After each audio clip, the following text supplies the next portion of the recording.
I'm sick of hearing the same excuse every time someone gets wiped in ranked. You didn't lose because the enemy picked a brain dead zero skill Bolt or Edgar. But no, you lost because you got outplayed. I believe that an unskilled brawler is an impossible concept, and unskilled brawlers do not actually exist.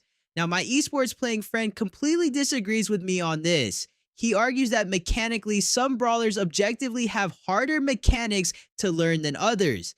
He always brings up how in a mythic level lobby, you can pick Edgar, spam the red and yellow buttons without a single thought in your mind, and still win. To back this up, he points out that you undeniably need to have better aim with Piper than you do with Edgar. He even claims it is an objective fact that pre-Buffy's Edgar is 1,000 times easier to play than Kay's, and uses that to definitively prove that some brawlers are just zero skill slop. But here's exactly what I tell him.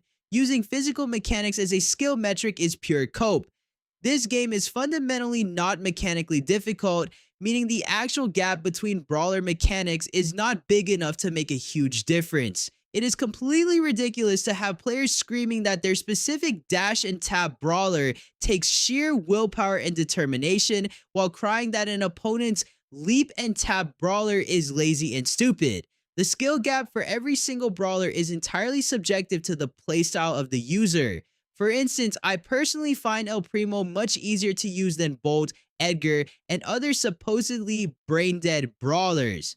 What actually dictates high-level play isn't individual brawler skill, but the draft, synergies, game sense, and teamwork. Winning in ranked is all about strategic timing, thinking, and planning.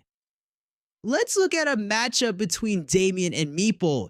Generally, Damien is the favorite to win in the grand scheme of things because he is objectively stronger, but because people ignore the perspective of maps, chemistry, and overall situations, they don't realize that a Meeple player can manufacture a specific situation where he beats that Damien. Even a character with a simple, rewarding kit like Buffy's Edgar requires actual decision making to know when to use those jump and hit buttons across various matchups. More often than not, this entire debate just boils down to someone playing a garbage, flawed character and getting mad at an opponent who is simply utilizing a functional kit. So instead of constantly crying about how an enemy is unskilled and the game isn't fun anymore, you simply need to adapt.